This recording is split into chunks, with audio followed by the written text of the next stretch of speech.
Yo,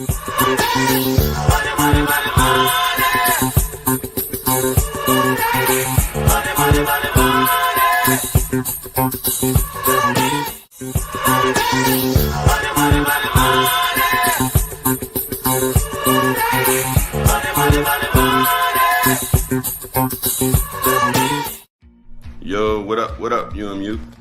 What's up, everybody? Hey. What up, uMu, and welcome to The Savvy Investor, where we discuss money moves, investments, and opportunities for generational wealth. Our conversations will be tailored specifically for those who have served. Think, plan, execute. Let's continue to grow together.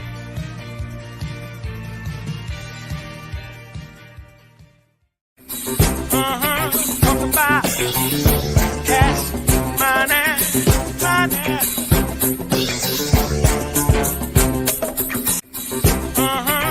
about cash, money.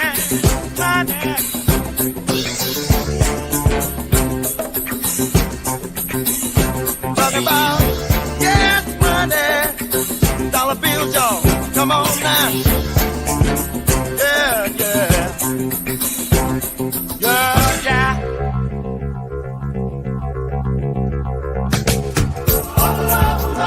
People will steal from their mother. People will rob their own brother. People can't even.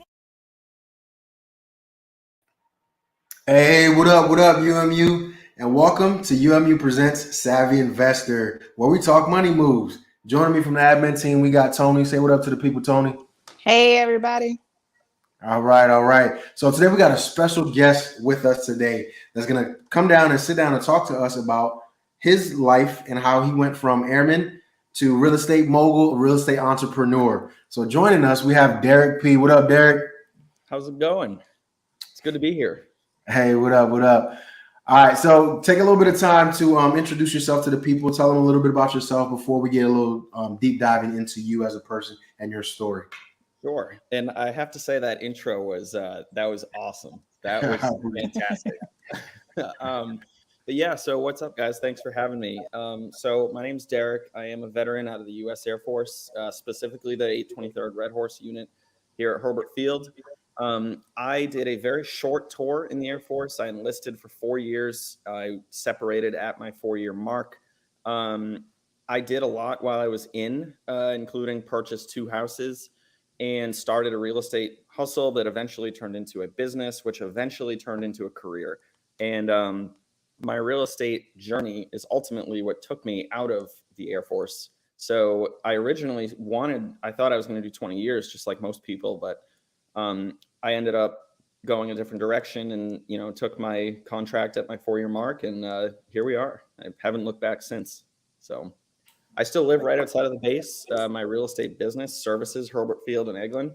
So I'm pretty much still immersed in the community over here, but I'm a civilian now. And I got out as a senior airman. So here we are. Awesome. Thanks for sharing. So, Tony, if you want to go into the first question we got for Derek today as far as his career is concerned. All right. So first questions first. What made you get into real estate? So, it's an interesting one, and I'll try to kind of be thorough but direct at the same time. Real estate was the most welcoming sector of wealth building for somebody who had no wealth, right? So the best point I could make is like when I was in the Air Force, right? I was a young A1C, unmarried A1C when I first showed up at Hurlburt. I was making like $800 every 2 weeks. You know what I mean? Like it was, basically we were making enough to pay our bills, but we were not making enough to actually get ahead anywhere. And so the problem became I was, really burnt out from that. And when I got to the point where I was like, hey, you know what? Like, I really need to do something different because I was a car person. Sergeant Rodor, you remember that. The car. Before you move in, you weren't a car person. You are a car person, but we'll get into that later. Yes. And so the basis of wanting to change my life from what it was, not that it was bad, but it was just not my full potential. A lot of it had to do with, I was a car enthusiast. I wanted all of these various different cars. And the only thing in common with the people who owned the type of cars that I liked is that they were wealthy and I was not.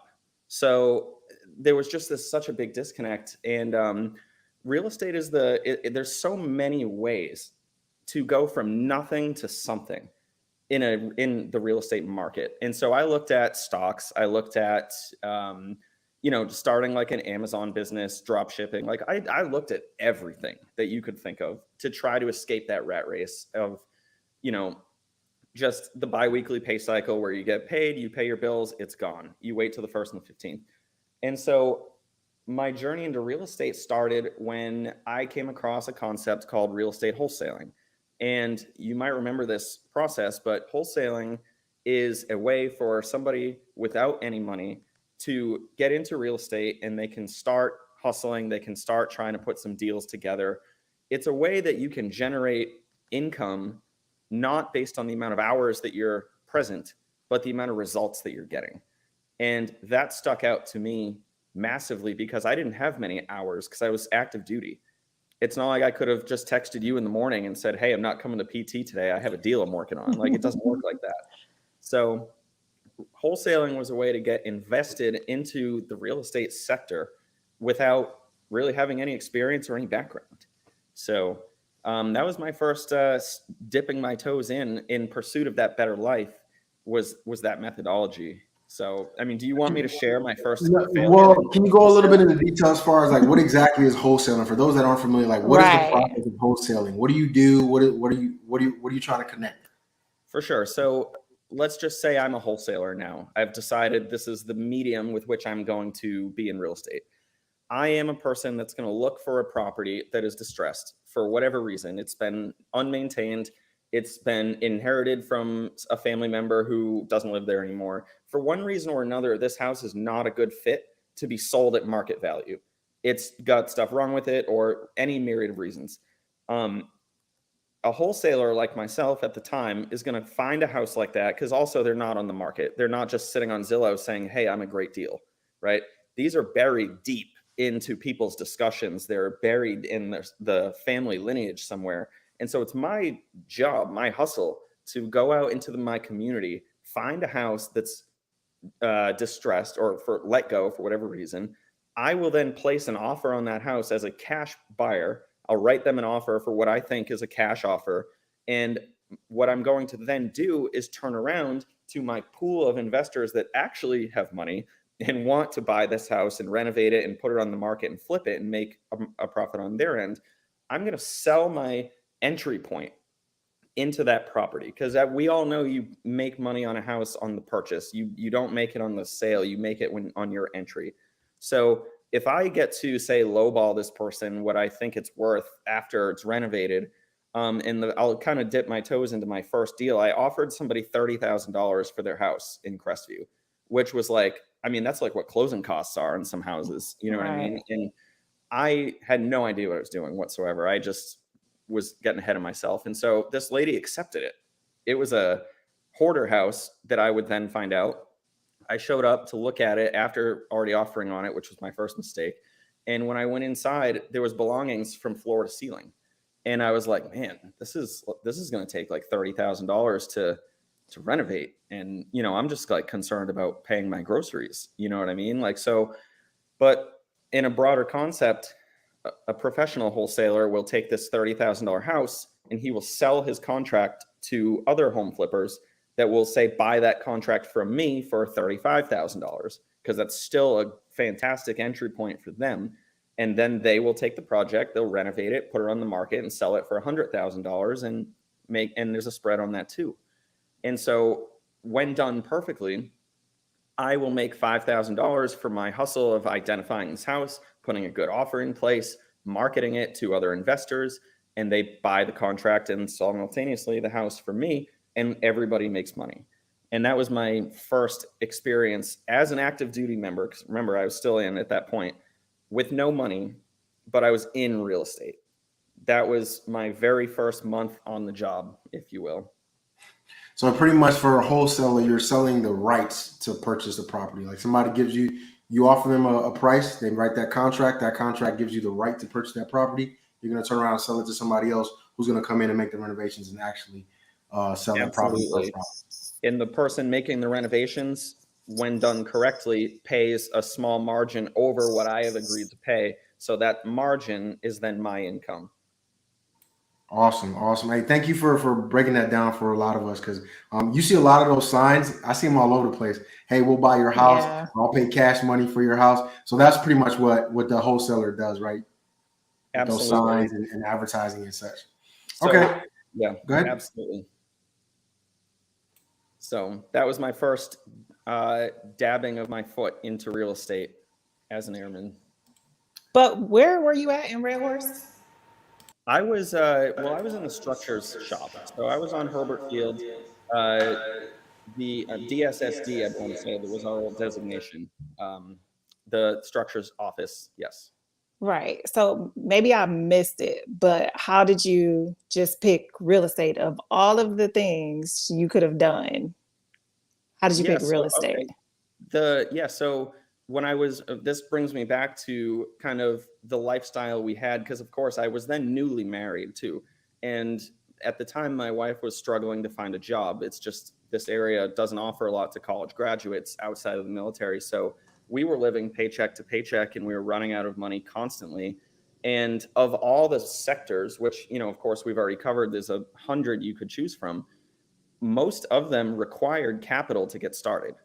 And for somebody who doesn't have any money at all, but they have this drive and ambition, real estate is a perfect way for you to get in, because it's one of the sectors that you can enter into the space without having capital prepared in the first place. So if I want to open a business, if I want to open a restaurant, or if I want to start a company, very often I need capital to do that. And I need a business plan, and I need time, and I need hours. Real estate has avenues with which someone like myself can step into the sector and just get started right away. And you don't need capital to start. And honestly, that was one of the few choices I had, because I did not have any capital at that point. Awesome. That's actually one of the things we talk about on this series. Like, one of the things I like to mention, there's 3 main ways to pass on or start with some generational wealth, right? Real estate is the first one, kind of the easiest. Get a professional degree. So if you become a lawyer, doctor, engineer, you'll probably be able to pass on something. Or if you start a successful business. So if you start a business where, like an Amazon or something like that, or even a grocery store or a chain or something like that, you'll be able to pass on some wealth. So awesome. Thanks for sharing that, Derek. So our next question for you is going to be like, what were some of the roadblocks early on once you started wholesaling or getting into the real estate world? Yeah, absolutely. And so it's been a while since I've thought about this first fumbling of the football, because it actually kickstarted the rest of my whole journey. So this house that I had under contract for $30,000, it was actually up in Crestview. And this one particular day after work, I had an investor that wanted to see it. And he said, I'm bringing my agent with me. We're going to meet you up there. We'll just call it 4:30, whatever the case. And I actually didn't expect that. So I didn't have clothes with me to change. So I straight up wore my ABUs and just after work, just drove up to Crestview to go show this house. Right. So that was the first mistake. The second mistake I made was when I got there to technically show the house to this agent and investor who were both waiting outside.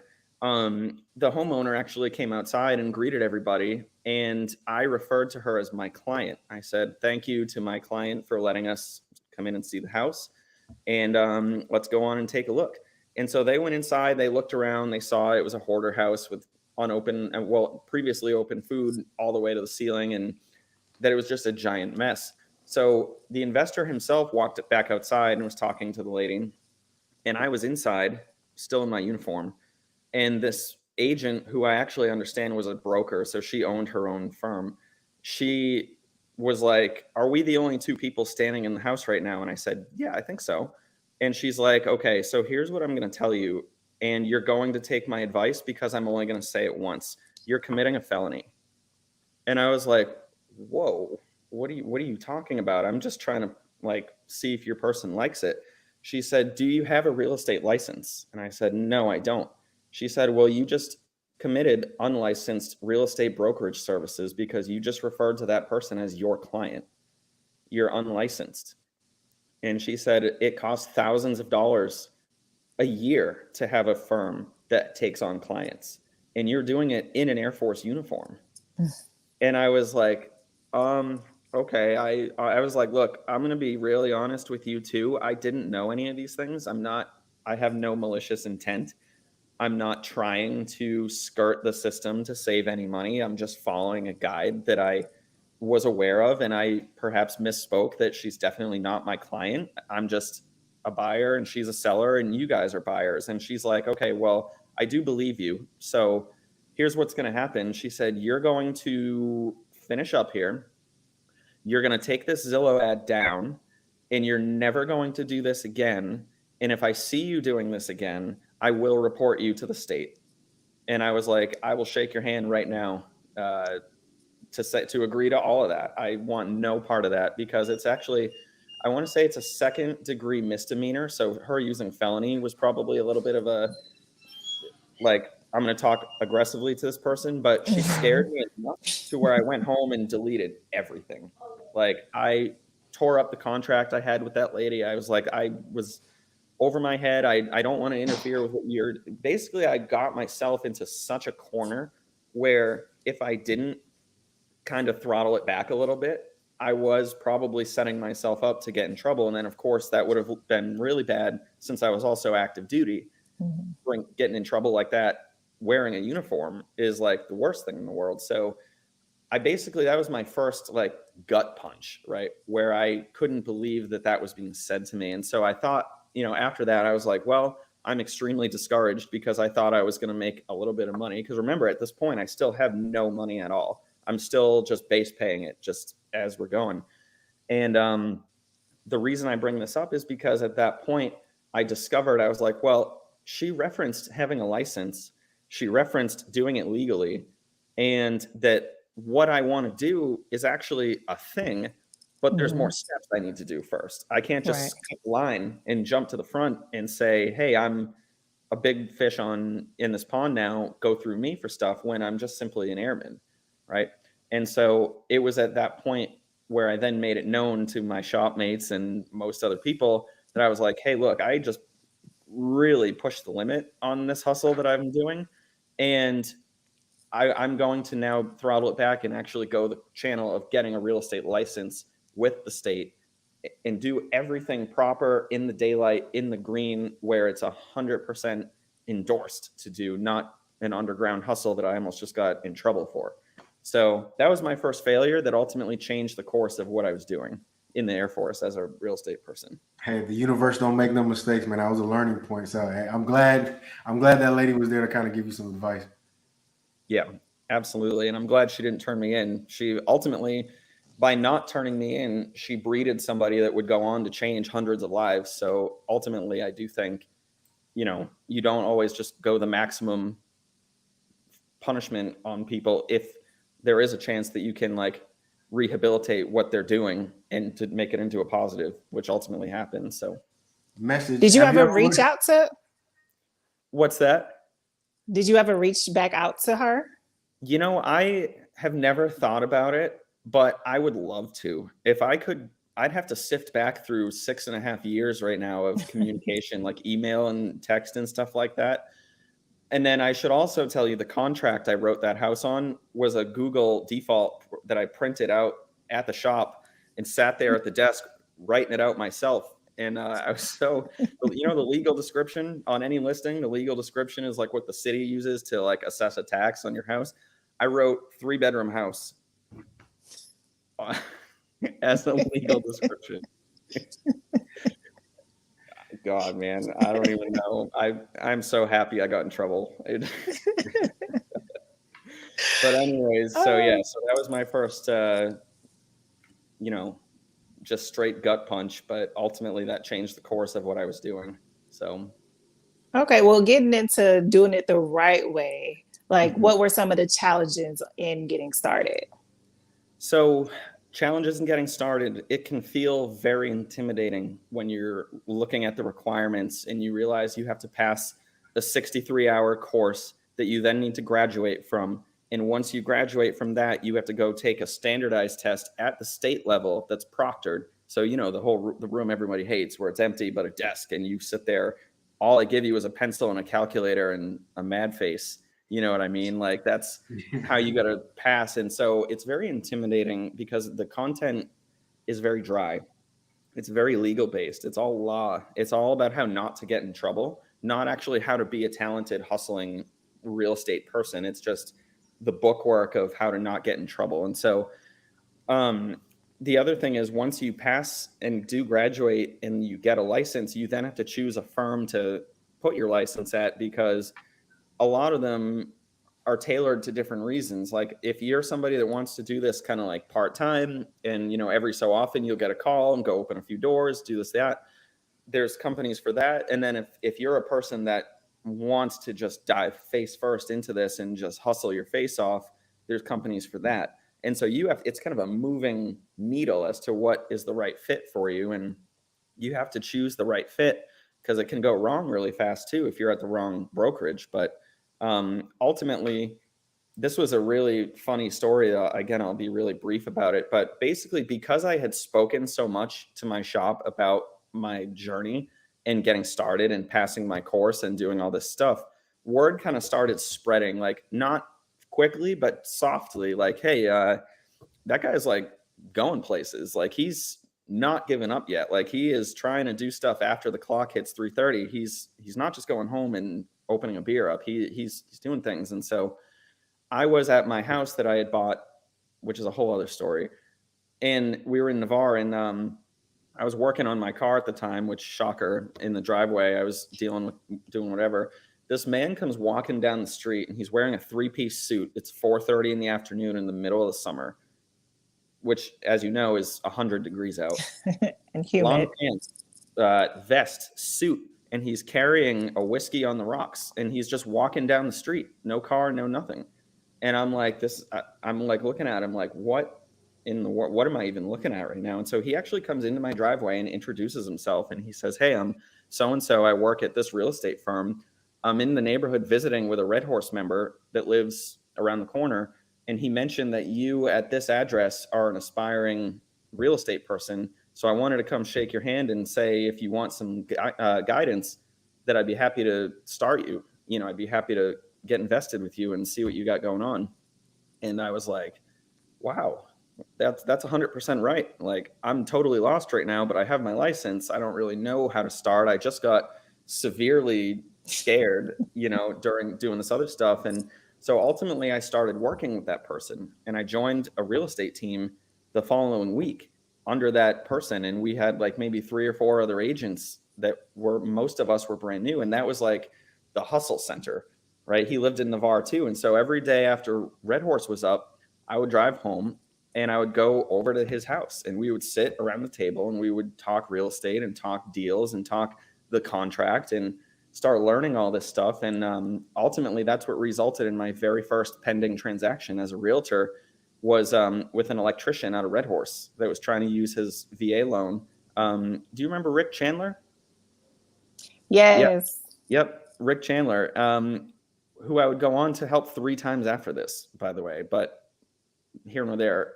He was my very first client, and we went and put his house under contract in Navarre. And his very first house, I brought this team leader with me because I honestly didn't know what I was doing yet. I could guide them through a showing and talk to them about the very basics, but I had no idea what I was doing. And that was my very first closing, was Rick Chandler. And the reason that's significant, because it was also my very first success. Because remember, I'm a person with $0 in my bank account beyond the 1st and the 15th. Like, I keep hitting that because I feel like that's something that people resonate with. And this particular closing, I received a check for $3,000 after the deal funded and closed. That was my commission on the deal. I watched my bank account go from $150 to $3,150 in a single workday. And that, to me, represented 8.5 months of bills in one day from this sector that once kicked me out and said, this is not for you, you're going to get in trouble. to not giving up and just simply going a different way. And then I received $3,000 after, obviously writing the contract and waiting a month. But I still remember it to this day. Like, that $3,000 changed my life more than the next 150 closings ever did, because that was the first day I realized that I get to pave my own direction, not somebody else, or not a job with a paycheck with an hourly thing. I was the one that got to determine the pathway I was going. And the funny part about that is a lot of people would be tempted to say, like, wow, that's like, it's not a huge amount of money, but it was enough money at that point in my life where I could have went and bought a bunch of stuff, like wheels for the car, Louis Vuitton wallet, whatever you can think of. I could have just ran down to the store and got. But my mindset was, what happens if I do this again next month and I didn't spend anything? What if I do this a third month in a row and I don't spend anything? Imagine the freedom that would come with that. And that was my first building block towards, like, if there was ever a separation of, I don't even know the best analogy, but the separation from like the 9 to 5, the paycheck cycle where you're just trudging the same pathway, that was my divergence, my very first closing with Rick Chandler. That's dope, man. I love to hear stories like that. That's super dope. I just want to take a moment to kind of highlight that all three of us right now on camera are 823rd Red Horse alum right now. So to the horse. To the horse. To the horse. Man, that's a pretty awesome story. Especially when you hear things like you can almost go back and pinpoint the moment that you're starting to take the steps towards this version of you. And I love hearing it, because there's a lot of people that are probably watching or going to watch this that are probably in that same boat that you were in. They're probably in that early stage of the next chapter of their life. They're trying to figure that out. So if no one else takes nothing from this, just keep hustling, keep grinding, and you'll get there. So now that we talked a little bit about your first successes, let's kind of delve into, how did that first success help you to start setting the stages for your next step, right? So you're moving past the early stages of your career in this aspect. How do you start setting yourself up for the later stages? Yeah, so I think what's important to think about is a concept you learn very quickly in business, is that your success in business is not guaranteed. And even if you find some level of success, it goes away the moment you stop trying. So that continues to influence me today, because let me write that down. If you have 10 houses that are about to go, have a closing, well, that's fantastic. That's a lot of money. That's a successful quarter. That's whatever your, frame of reference is. If you just say to yourself, okay, I've made it, I'm good. Well, ultimately that's going to go away. And so the reason, or the way that very first success kind of started to make sense for me was, like I was talking about, when you start realizing, what if I do this again? What if I do this a third and a fourth time? And the reason why I couldn't spend that amount of money was because of the fact that I was at that point beginning to question my longevity in the Air Force. Because, probably by maybe 3 to 4, 5 months into my real estate career, when I was starting to see the bigger picture, because I was able to successfully do that, by the way. The following month, I had 2 closings on top of that first one. And then that following month, I had 2 more. And I was not spending a dollar of it. I was still living off of my Air Force income, because I was like, this is not guaranteed. This is not promised.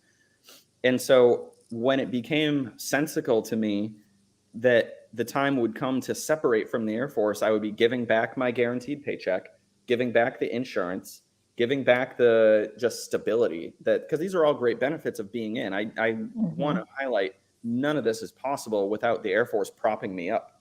You know what I mean? I never would have been able to take a risk like that if I had no income at all.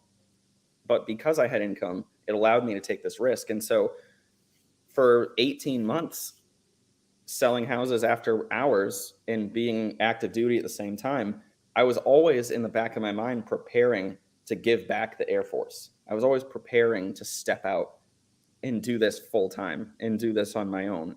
And because it's so sporadic, you have to learn financial literacy. You cannot be a reckless spender. The risk of failure is too high if you run out of money, because you can't just force people to buy houses. You can't force them to sell. Like, look at the environment we're in right now. It's of the hardest we've ever seen in the last 10 years, because everybody's suggesting 2008 is going to happen all over again, which that's a whole other topic. But this is of the hardest time right now if you're a young military member to buy a house, just like the last year was when there were no houses available, right? So you have to be prepared and you have to learn financial literacy. But ultimately, I realized I was getting closer to my separation point. And I want to say that through this frame of mind, of not spending any of my money at all that I was making, I was just flooring the gas pedal, but still being present for Air Force stuff to get below the zone, like to get all that, that stuff. I was kind of just like this, just forced to be reckoned with as I was getting closer to my separation point. And there became a point when my separation was inevitable, because I realized in 2017, if you count everything, the real estate, the closings as a real estate agent, my Air Force income, whatever, I actually made more money that year than the chief of the squadron. And I was a young senior airman just trying to put one foot in front of the other. And that was the year when I knew that I need to give active duty back if I'm going to fully pursue this to the utmost degree. And because I realized I don't want to just be a person that makes $50,000 a year on my side hustle. I want to be a person that makes $150,000 a year every year from there on out. And then ultimately, because remember that I was a car person, this is what started the initial spark from the get-go. Everybody, and I do mean everybody, who had an exotic car was wealthier than me. And I knew I was not going to get to ultimately where I wanted to be if I wasn't preparing for these, don't shoot for the clouds, shoot for the stars. You know what I mean? And so that year in 2017, it solidified for me that I need to get out. It almost wasn't a choice at that point. But ultimately, yes, that first transaction led to many more, which led to an income similar to an E9, which allowed me to say I need to separate. And that's when I did that. Hey, I do got a question though. So you keep referencing the first car. What was the first car you had when you came to the squadron? The very first car that I had when I came to the squadron was a 160,000 mile BMW beater that was falling apart. It was a miracle that I made it to work. Sir, we're not going to call that classic car a beater. E36 M3 is not a beater in nobody's book. It's a classic. No, and that was the thing that to put a frame of reference in place, I bought that car for $8,500 at that point. And I took out a loan for every dollar of it. Like, I'm telling you, I was 120% leveraged on that $8,000 car. And that thing had like a ton of miles on it. And yes, no E36 is ever a beater. I take that back. And ultimately, that car got sideswiped that car got totaled at Navarre Beach while I was in it. So that was one whole thing. But that's a funny story, because that's a whole other chapter I think we can segue into. Is I did separate in late 2017, early 2018, I bought my first Aston Martin. And that was the moment too that changed everything. There was no such thing. Nothing was the same after I bought that car. Let me go ahead and get my license. Yeah, please do. Please do. But I say that because as a person who I would sit on YouTube and listen to these cars, I would watch the people who, deserve to have them. And I'd go to the car shows, and a lot of times people won't talk to you too. And that's one thing I don't like about that car community in some ways, is a lot of those people are not very friendly. And they were not friendly to me. Like, when I was still active duty and I'd go to the car shows and go try to talk to the Lamborghini owner, he'd walk right past me, wouldn't even give me the time of day. And the reason why this is also so important is because at that point, the Aston Martin was always my first dream car, like straight out of James Bond. Like, the one I found was actually Skyfall Gray, like the exact car out of the James Bond series. And I remember feeling like I was at a point where I had access to that. But when push came to shove and I had to FedEx a check to a down payment to get the car, I'm telling you, I was dry heaving from nerves. I thought I was giving it all away. Like every bit of success I had had at that point, which was still relatively minor, I thought was enough to obtain an Aston Martin. And when it came time to FedEx the check away, I'm telling you, I sweat through my outfit. Like when I handed it to the guy behind the counter, it was like, here you go. And, you know, I was so incredibly nervous because seeing that car come off the truck, seeing the logo, the fine print of Aston Martin and the whole entire interiors, Alcantara, everything, it was a dream come true. But the cost of that was that I cannot not be serious now. Like now I have something to pay for. And if people see that I got this, but couldn't really afford it or couldn't really do what's necessary to be a person who has this car, it was going to be the biggest failure that I'd ever showcased. And while no one knew, I was terrified. I'm telling you, I was so frightened to hit that yes button to buy that car. But the fear of now I'm a person with an exotic car, the fear, I went and quadrupled my business that year because I was so terrified of failing. I mastered what I thought was financial discipline and I expanded my customer base. I want to say that I had 17 closings, which allowed me to buy that car. And the year I bought that car, I went from 17 to 59 closings, which was just absolutely extraordinary, like unheard of. Number one agent at the company that year. And it was mainly out of, I am scared out of my mind to not be able to afford this thing. So I'm going to hustle harder than I ever have to make sure that doesn't happen. Fear can be an awesome motivator. I love it. It's been onwards and upwards since then. Not that I don't advocate that debt is like the important motivator, right? I don't think that people, if you want to be successful, like don't go buy a Ferrari to force yourself into that. But like arriving at a point where that was originally my reasoning for getting in, right? I bought a car, which was not even terribly expensive at that point. Like I think that car was maybe $50,000, something like that, which by today's standards is like a Ford truck. You know what I mean? But like back then, that was a lot of money. And it frightened me to no end. And so I ended up quadrupling my business, which led to a lot more stuff. So that was another pivotal moment. Just like that first $3,000 check, the Aston Martin coming off the truck was the second pivotal moment. I like it. All right. So next question we have for you: what are some people that kind of helped you, that helped guide you towards the middle part of your career? So as you're starting to gain a little bit of traction, what are some people that help guide you? Yeah, so there's a lot of people. There's a lot that I could speak to, like varying degrees of help that they provided. But some names that come to mind would be, well, the very first thing I would say was Sergeant Benedetto. If you remember him, Debo, he was my supervisor back then when I was very first, like kind of starting to get this thing going. And he was actually the one who encouraged me not to rent a place, right? He was like, you have good credit. You might not have strong income, but you have good credit.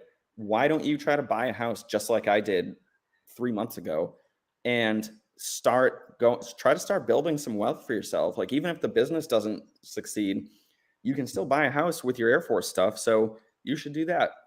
And so the reason I bring him up probably first is because that house ultimately was what we bought instead of renting a place. And we ended up buying a 3-bedroom, 2-bath foreclosure with a pool in the backyard for $150,000. And that house appreciated by 100%. We sold that house at the top of the market last Christmas for $365,000. And what we did, yeah, it was, and now here's the great part, especially for a lot of people listening that might not be a real estate agent. That wealth that I extracted out of that property had nothing to do with being a real estate agent. Nothing. not one bit. And it, you know, without him encouraging me to do that, I probably would have just rented a place, because that's what everybody did. Every single person just got an apartment close to base and called it good.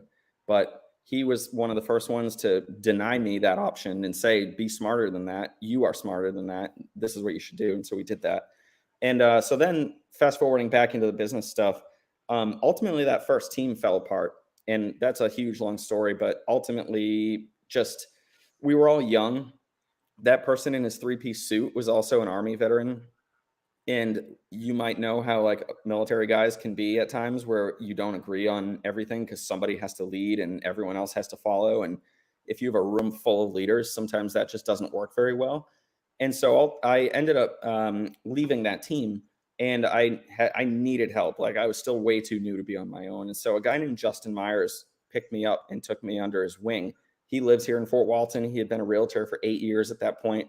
And I was actually one of the founding members of his team, which he started a team as well. And that team would go on for another 5 years. But that person took me under his wing and said, this is how you do real estate. Like, this is how the contract should work. Here's how you help people to the utmost of your ability without sacrificing your own well-being. And that's one thing I want to touch on as a real estate agent, as a real estate, hustler. It's one of the downsides, because, I could talk about all the cars. I could talk about the house we're in right now and all the cars and everything. The price is nothing short of your soul to get it. It is so cumbersome. It is very stressful. It is all of these things, which any successful business is. I don't mean to say that it's not, but I did not have the right mindset going in, because I was prepared for the sunshine and rainbows that I brought to every interaction. And the general public, especially when money is involved, there's no sunshine and rainbows. There's none of it. Absolutely none. And so for me, I was not very talented at managing my stress levels. And I would allow these files to get the best of me, to where I would, it even got so bad at a point that you weren't going to eat dinner that night, or even breakfast the next morning, or go to the gym the next day. Some days you just didn't even want to leave the house or answer your phone, because think of it like this. If you have 10 houses that are all under contract, and you have 10 people that are at the most stressful point in their life, because the average person only buys and sells 1 or 2 times in their lifetime, every single time 8 a.m. rolls around, this phone goes crazy. Exactly what you see right here. You could swipe through the things you're missing for 30 seconds in a row. And that's the amount of people that are commanding your time. And they're very upset with you if you don't get back with them right away. It's this whirlwind of issues that you aren't prepared for, when the last time you checked, you were just a little airman trying to make some money to have a nice car. And you have to grow into a business owner. You can't just be a hustler your whole life. You have to be a business owner at a certain point. And that person, Justin, really helped me learn the basics of managing my stress levels, because at that point I just didn't have it. I was Mr. Sunshine and Rainbows. And then another person who is actually still a person I work with extremely frequently, Robbie Thompson. He was another person that I came across, but he was a lender. So he does mortgages. He does your VA loan for you guys. And so with him, he was relatively new to lending at the time, but he had the same energy that I had. He was a person that, if we don't know it, we're going to figure it out. And so me and him kind of started together as these 2 young guys that were ready to just hustle the world away. But we also brought morals and ethics into our workplace. It was rare, because a lot of times, especially in a sales industry, you'll find a lot of people that put themselves first and not the customer. And in this instance, I was with good people who matched my humility and my background and of military service. I was a person of integrity. I was not a shyster, and so finding people that matched my energy was not easy. And so me and him grew together. We started in 2016 as 2 dudes trying to just do the right thing and make some money doing it. And now we work together still to this day. And he was the officiant at my wedding for my 7-year vow renewal, actually. So, but yeah, so those are some people that really helped along the way, because there's so many opportunities to fall off. There's, real estate as an agent, I don't know if you guys know this, but it has an 80% turnover rate every 24 months. Mm. So 8 out of every 10 agents that celebrate with a Facebook post about getting their license are doing something else 2 years later.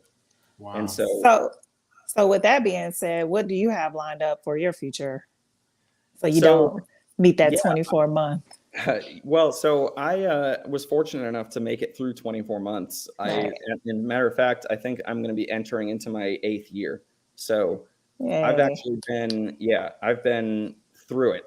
I've been around that block almost 4 times now. And so, it's an interesting question because sometimes the future is a little bit just foggy still, but what I'm doing right now works extremely well. And so I actually separated from Justin's team a couple years ago too in 2019, and I then became the team leader. So I had graduated from airman, hustling his face off, getting in trouble. Now I'm a new realtor. I made my first $3,000 and my life changed. Then my Aston Martin showed up, and then I quadrupled my business. And then I started a team. And I ultimately, at the top of that team, I had 8 realtors working underneath me that were learning from me. So they were the ones asking me, how do I do real estate? I'm in the military. How do I do real estate? And I had this breeding ground of hustling moral, ethical realtors. And the byproduct of that was that I could throttle it back a little bit because I didn't have to be in the streets, door knocking every house in the neighborhood, finding my next deal. I could go at my own pace, and I could show other good people how to come into this space, how to make a living, and ultimately not just a living, but a surplus. And that was absolutely wonderful. I would never take it back. What I ended up having happen to that team was that more or less, they all learned enough from me that they didn't need me anymore. Some didn't want a team anymore. Some left and went to a different company. Because remember, I said everybody's at a different pace. Some people want to do it part-time. Some people want one deal here and there just to supplement. Other people want to take over the world. And then it's just like a big mixture. So I ultimately got to a point where that team dissolved and went on their own. And half of them are still realtors today, at whether they're at a different company or what have you. And I that was about a 2-year venture for me from start to finish. And what I decided the best fit for me was to throttle back up my own personal production, but I'm going to hire a strong support staff. So I'm not necessarily doing all my own paperwork. I'm not sending my own emails. I'm not doing a lot of that stuff. I'm the face of this company that's out here shaking hands and meeting people and letting people sit in the cars and do all the stuff. And then I have this amazing support staff that's doing all the stuff that I don't want to do and I'm not good at doing. So the future for me, it is interesting because remember I spoke about the stress levels involved in being a realtor. I personally don't think that I want to be a real estate agent until retirement. I don't think that is what I want to do. I want to, and if I am, then my production levels would decrease accordingly. They would decrease to a point where it's not stressful. Like the people that I'm helping are close friends, family, airmen, this, that, and the other. But I'm not working at the pace that I was when I was terrified to make that Aston Martin payment. Those 59 closes that you did. And that would go on and upwards from there. I think the most I ever had in 1 year was about 84. So if you think about that, it's like 6 or 7. Every day I'm hustling, huh? Yeah, it's like 6 or 7 closings a month for 5 years straight. That's and dope. And the thing is though, it's given me the life that I never could have dreamed of. Like cars are, obviously you follow what I have now, right? Tell the people what do you drive now. So I have a Ferrari F430 in the garage right now, and I daily drive a Porsche Cayman. And I bought my wife a brand new Audi Q8. And don't tell her, but my mother is up next. So we're not sure what that's going to be yet, but that's a whole thing. So, but the thing is, it's allowed us to travel we've traveled all over the world. And a lot of the cool thing is that my wife is actually a business owner too. She is a wedding photographer, and her story is just as impressive as mine. Honestly, she started from nothing to giving away free shoots, begging people basically to come let her demonstrate her talent. And she scaled and grew her business and grew her portfolio to go from families on the beach to couples to starting to do a little bit of weddings to now exclusively weddings. And now she's being flown around the country to photograph people's weddings. Nice. And so that's where a lot of our travel gets to come from. And so, yeah, we've jumped off of cliffs in Maui, Hawaii. We've gone to, Key West. And I don't know if you guys know, there's like, I don't even know the name of the fish, but there's this one place where they're like 6 foot long fish you can feed, and they'll eat your arm off if you do it wrong. We've gotten to feed them. We just went to the Grand Canyon and Zion National Park, and we've just done so much that A1C. Man, all in one household. That's pretty dope. What's that? I said success is contagious, man. To hear both of you guys' success stories is really awesome. Yeah, it's been a wild ride. It has been an absolutely wild ride, and we're obviously not done yet, right? There's still a lot left to do and a lot of incredible things to accomplish, but the journey from that first check to having a Ferrari in the garage and, a nice house and travel all over the world and do stuff has been a 6-year journey. But yeah, I mean that's one of the most important things, man. This only took me 6 years to do.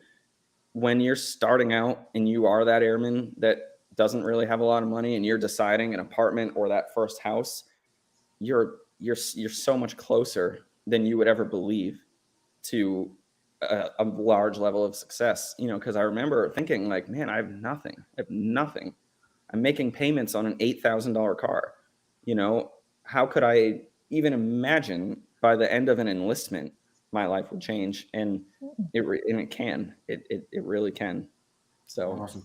I want to go back for a second on something you kind of glazed over. It was one of the questions we had outlined that we're going to ask you, but you kind of talked about it already, as far as like, there's going to be a point where sometimes there comes a point where you outgrow your circle. You talked a little bit about that group you were in, and you guys parted ways, and how you still were able to gain a level of success. So I wanted to point it out to those that are listening or watching right now that it's okay to outgrow situations. So you kind of outgrew the Air Force, and you're better for it. The Air Force is still here, but you outgrew the Air Force, and that circle that you were in might have stifled your growth if you were decided to try to fight and stay there. So you part ways with it, and you grew from there, and that's okay. Yeah, 100%. Well, if you think about it like this, I separated from active duty and would go on to help 400 airmen buy their first house. If you think about that, that's an auditorium full of people. Mm-hmm. And so take the attention away from me, the agent, at this juncture. Think about all of those airmen whose homes are appreciating in value. And all of those airmen that are going to sell that house one day and see money they never dreamed of. And if I was not the medium by which that flowed through, because I didn't outgrow the Air Force, none of that would have happened with those people, at least not through me. And, and a lot of those people had to be counseled into asking those questions. What is my VA loan? How do I use it? What is the reason for me using it? And we even had a similar market to this in 2018, where interest rates were in the 5%, and people did not want to buy. They were terrified to buy. They were like, this is a really high payment. Well, of the people who chose to buy at that point, who had the foresight to choose the right house, to choose something in a great area that may be valuable down the road, those are the sellers right now that are making 6 figures when they sell. Who cares what your rate was?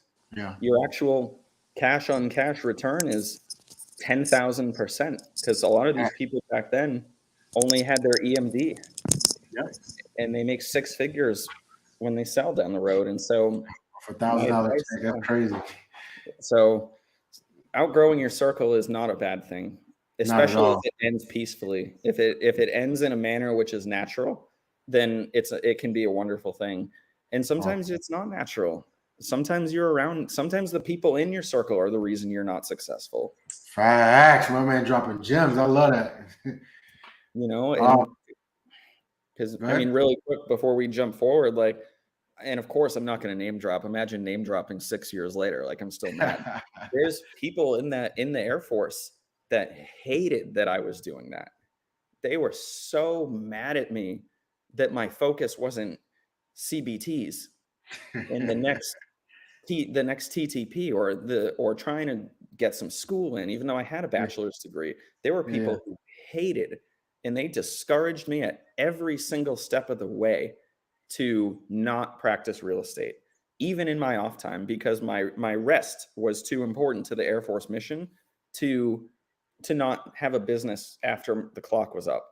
And like that circle ultimately is not unique to me. People who have a dream can often lose that dream because the circle they're in is like, that's way too risky. I would never do that. A lot of people place their own limitations on you when it comes to your dreams and aspirations. A lot of times you want to do things, you see it so clear in your vision, in your mind, but those around you can't see it, and they'll try their damnedest to hold you back. Yeah. Damn. So as we get ready to wrap up, I know I promised you an hour 15 max of your time, because I know you're a busy guy. I would be remiss if I didn't take this opportunity to ask you, professional in the real estate world, about some market trend or some trends analysis, or even maybe your predictions. So this is going to be a 3-part question. What does your market look like right now? What do you think the predictions are for the next 3 years, and the predictions for the next 5 years? Perfect. Yeah. So, when you're in a car and you rip the emergency brake up, what happens? Right? You lock the rear tires up and you change direction really fast. Well, I would say so if we look back, let's just recap the last 12 months. 12 months ago, if we had a house here, let's just say it was in Navarre or Fort Walton. If we put a house on the market, if it lasted 24 hours, something was absolutely terribly wrong with that house. We had I think at the most, I had a house that had no updates whatsoever, laminate counters, terrible carpets, the worst paint you've ever seen, needed a roof. 13 offers, 6 or 7 of which were sight unseen, no inspections, didn't care, waive the appraisal, everything. And what this meant was, if you were a young airman trying to buy, you were forced out of the market. There was no place for you. If you couldn't pay your own closing costs, as well as an appraisal gap to pay over asking price, because the VA, we already know, is going to assign a value. You need to be able to cash your way over that if you have any chance at buying a house. And that was a lot of last summer and even into the fall. Well, as soon as rates started to creep up, which I think is a very healthy thing, because that type of a market's not sustainable. It is absolutely, people get very greedy. And while that's a whole thing, a market that grows at 25 to 30% in a year, if you do that 2 years in a row, you're going to collapse the whole thing. And what I'm seeing now is reminiscent of that 2018, 2019 market, where if you're a buyer in the military, because that's the focus group that I have, you have the opportunity now to submit an offer with full closing cost coverage. In our market right now, a house is sitting on the market for usually about 2 to 3 weeks at this point. That's the advice I'm giving my sellers. You need to budget yourself 30 days before we settle on a contract. And keep in mind, that's settling on an offer. That's not 30 days and you're going to have as many offers as you can think of. That's budget yourself a month, because sometimes sellers don't have the ability. If they PCS and get an apartment at their next base, they can't float 2 mortgages, not on 1 BAH. So some of these people need to budget for an elongated sale process where they have to make an extra mortgage payment after they're gone. And so, right now the market has slowed down quite a bit. Like I said, we're about a couple weeks on the market right now. We're seeing a lot of closing cost coverage for buyers become a thing again. The homes are appraising at asking price, which is kind of nice, because before we used to hope they would appraise for some astronomical figure. So the deal wouldn't fall apart. But right now I would say, if you're a buyer, despite the high interest rates, because they are high, they're 5.5% today for VA. If you have the foresight to do exactly what those people in 2018 did, find the right house, find something that's in either good condition or it's a good skeleton and you can make it better, but not a money pit. Those are the houses that the interest rate is going to be irrelevant when you have 6 figures of equity in a short period of time. I would say the worst thing to do right now is to chase retail pricing on something that's already perfect. Because if you're going to chase market value and you're going to try to offer over asking price with a high interest rate on top of that, one of the side effects is you may not be able to rent it out and clear your payment. Most likely won't, yeah. If you're going too aggressive. So having a strategy that's going to say, okay, there's way less competition right now. I'm going to find a good house that I can make better. I can get some equity out of this. And when I PCS, because it's inevitable, I will either sell for a massive profit or I will put a renter in place and take the avenue of passive income from my rental. Because I don't know if you remember this, I actually did buy a second house in 2016. I used my VA bonus entitlement and I owned 2 houses at the same time as an active duty senior airman. My first house generated, I want to say, about $600 a month of rental profit. My mortgage on the second house I got was only $900 all in. So I net was living for $300 a month as a senior airman in a house that I owned. And that allowed me to save more money with my real estate journey, the whole thing. So finding the right house has never been more important. And as far as a prediction, I will be the first one to say I do not think we're going to see this paramount crash that people, if you survey 1,000 military buyers right now, 750 of them are going to say, well, I'm going to buy when the crash happens. And I would say, first of all, no, you're not, because you're going to be terrified the crash isn't over, right? Mm-hmm. And no one's buying on the downslope when they just magically feel the confidence that the crash is over and I'm going to buy right at the bottom. That doesn't happen. I don't think that's going to happen because the supply is still so short. Where I want to say the figure, and I don't have it in front of me, but the figure was that the demand in America is for 11 million new occupancies a year from buyers and sellers.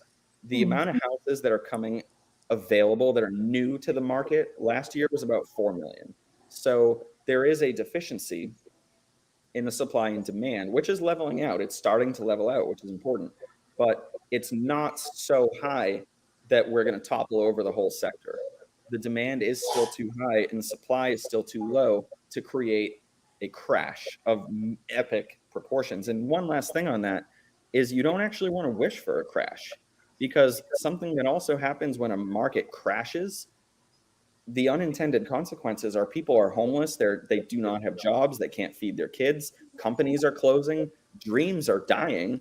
And there's a market crash takes everything with it.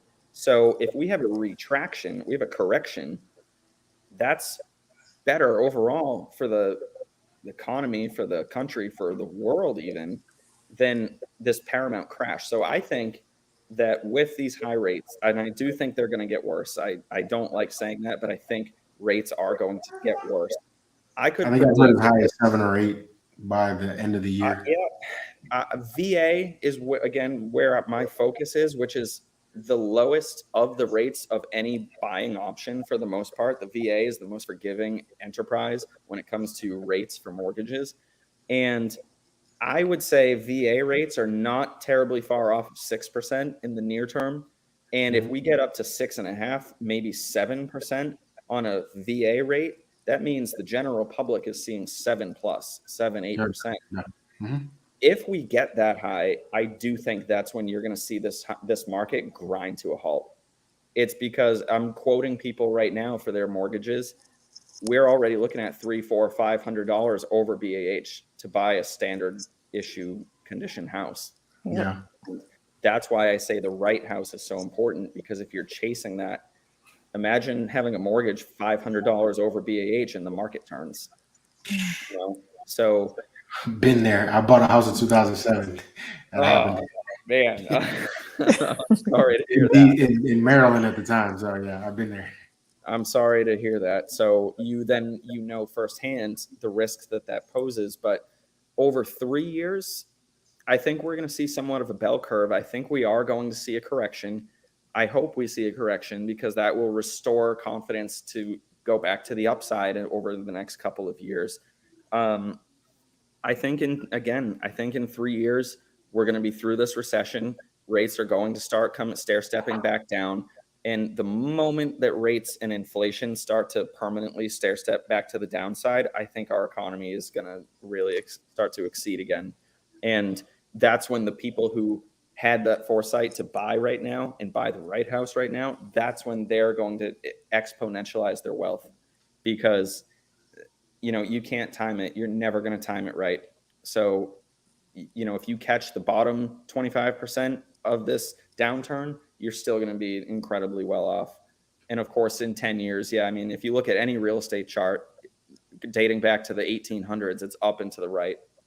So, don't fret with the short-term volatility, but be smart about it. And if you can avoid renting a place, I would always take more time to buy your first house than just jump into a rental that's just throwing your money away, unless you know you're going to be there for a year. But that's my prediction. Gems. I dropping some gems. You hear me? Yeah. I definitely appreciate it. All right. So last question before we wrap things up. So this is going to be, this are two questions. So Tony's going to ask you about the book recommendation, but the question before that is, this is an advice question. So what would you tell the just join the Air Force version of you? So if you can give yourself a piece of advice, or anyone watching, what would that advice be? So the just joined the Air Force version of me, the first thing I would say is congratulations on the best thing that ever happened to you, because that if you don't look at the emotional side of things of an entire organization having your back, wanting you to succeed, looking at you as a brother or a sister, if you only look at the mathematics, the best thing that ever happened to me in my young 20s was I found structure and I found predictability and a mathematical equation that I can take this system that I am immersed in and I can make it work for me. And so the very first piece of advice I would say is you have to identify what your goal is, what your dream is, right? For me, I had a dream one day, and I remember this was actually like prehistoric me when I still lived in the dorms right across the street from the compound.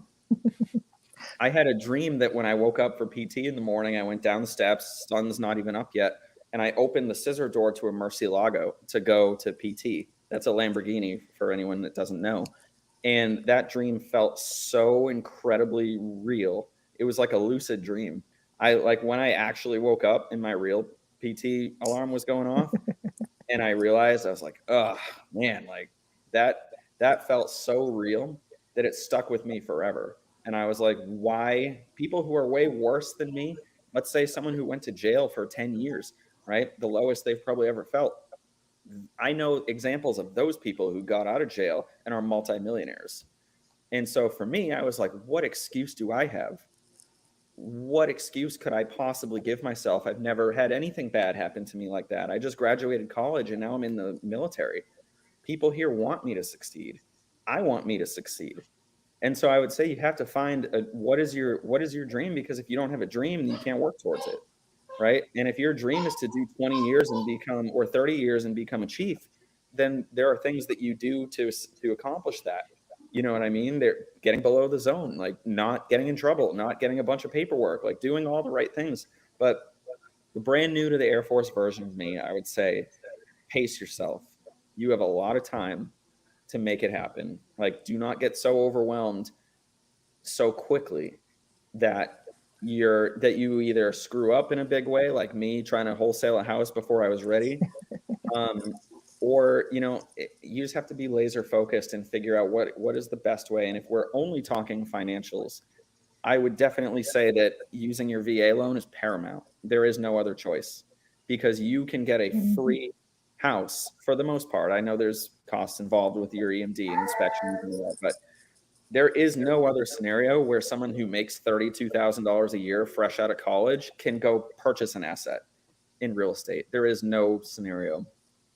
And in the military, if you even have any service time at all, you qualify on active duty to go buy a house. So that would be the number one way to build generational wealth, would be to get in touch and get educated about your VA eligibility from an early age. Like if you can save a year or two of rent, do it. Find the right house. But the other thing I would say is, you know, there is absolutely nothing that you can't accomplish. Like for me, even right now, when I look at where are we going from here, well, the amount of money that we either are worth right now or have liquid right now is quite an amazing thing, but it's still not irreversible. I want to get to a point where my family wealth, my generational wealth is irreversible. I could not do anything to not live in this way. And I'm not there yet. And whether that means being worth $10 million, $100 million, I've not identified what that is yet, but it's still way too soon to stop trying and to say that we've made it. You know, my favorite phrase was day one all over again. So yeah, imagine being today is your day one and this is the platform you get to start on. How high could you shoot from here? So man, nuggets. All right, Tony, what do you got for us? All right. So another nugget we would like for you to give us a book recommendation. All right. Something that you read or you just looking it'd be into. a really bad time to say that I don't read, wouldn't it? No. No, a book that fundamentally prepared me for this life was Rich Dad, Poor Dad.